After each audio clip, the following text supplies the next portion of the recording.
अगर हम भारतीय राष्ट्रीय कांग्रेस की स्थापना के बारे में देखें तो भारतीय राष्ट्रीय कांग्रेस की स्थापना 28 दिसंबर 1885 को हुई थी। लेकिन इसकी स्थापना के पीछे अगर देखा जाए तो कारण बहुत थे और इसकी पृष्ठभूमि काफी रही है। जैसे कि 1857 की क्रांति के बाद सबसे पहले 1870 में महादेव गोविंद रानडे ने 2 अप्रैल 1857 को पूना सार्वजनिक सभा की स्थापना की थी और जिसमें ये कह सकते हैं इस सभा का जो गठन किया गया था सरकार और जनता के बीच में सेतु के रूप में किया गया था। सरकार तक पहुंचाना ये सब कुछ इसमें था। यानी 1870 में महादेव गोविंद रानडे के द्वारा क्या पूना सार्वजनिक सभा की स्थापना। उसके बाद अगर अपन देखते हैं 1876 में क्या होता है, इंडियन एसोसिएशन की स्थापना होती है और ये इंडियन एसोसिएशन की स्थापना जो की जाती है वो की जाती है सुरेंद्र नाथ बनर्जी के द्वारा। और ये इंडियन एसोसिएशन जो होता है ये बाद में भारतीय राष्ट्रीय कांग्रेस में मिल जाता है, विलय हो जाता है इसका। तो उसके बाद अगर अपन देखें 1876 में अगर देखा जाएगा लॉर्ड लिटन जो था, लॉर्ड लिटन वाइसराय बनकर आया था 1876 से 1880। और लिटन जो है अपने जो बुरे कृत्यों के कारण जाना जाता है। उसने क्या किया था 1876 में, अगर आपने सुना होगा 1876 में लॉर्ड लिटन आया तो उसने 1878 में वर्नाक्यूलर प्रेस एक्ट लागू किया था। ये वर्नाक्यूलर प्रेस एक्ट क्या था? तो वर्नाक्यूलर प्रेस एक्ट जो था, जैसे देसी जो अखबार है, भारतीय अखबार है, उन पर समाचार पत्रों पर प्रतिबंध लगाना, इसके तहत समाचार पत्रों पर प्रतिबंध लगा दिया गया था। देसी अखबारों पर उनका दमन कर दिया गया।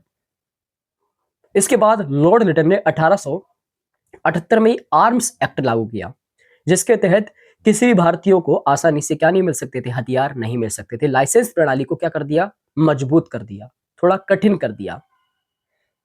और यह भी देखा जाता है कि जो आईसीएस की भर्ती होती है उसमें जो उम्र थी, पहले उम्र जो हुआ करती थी 21 वर्ष थी, लेकिन 21 वर्ष से घटाकर उसको 19 वर्ष कर दिया, जिससे क्या है हर भारतीय लोग इसमें शामिल ना हो पाए।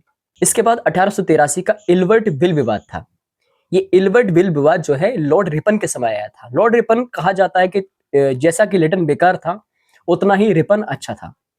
लॉर्ड रिपन एक इल्बर्ट बिल लेकर आता है और इस इल्बर्ट बिल में के द्वारा ये कहा जाता था कि अब भारतीय न्यायाधीशों को यूरोपीय अपराधियों के मुकदमे सुनाने का अधिकार दिया जाएगा। यानी इल्बर्ट बिल के तहत यह कहा गया कि भारतीय न्यायाधीशों को यूरोपीय अधिकारियों को के जो मुकदमे उनको सुनने का अधिकार दिया गया। भारतीय न्यायाधीश भी अंग्रेजों को सजा सुना सकते हैं। अंग्रेजों ने इसका भारी विरोध किया। इस घटना ने भारतीयों को सिखाया कि अगर संगठित विरोध किया जाए, होकर विरोध किया जाए तो सरकार पर दबाव बनाया जा सकता है।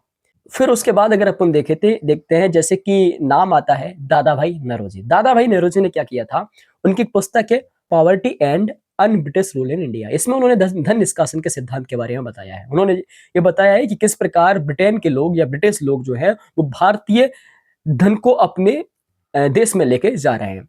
इन सारी कारणों से लग रहा था अंग्रेजों को कि शायद भारतीयों में असंतोष उत्पन्न होगा, इसलिए भारतीयों ने एक सुरक्षा वॉल्व के रूप में भारतीय राष्ट्रीय कांग्रेस की स्थापना की है और एक सेफ्टी वॉल्व की अवधारणा पर इसकी स्थापना की गई है। जो उन्होंने महसूस किया था कि भारतीयों का बढ़ता असंतोष 1857 की क्रांति जैसा जन्म ले सकता है, इसलिए सेफ्टी वॉल्व के रूप में भारतीय राष्ट्रीय कांग्रेस की स्थापना की गई।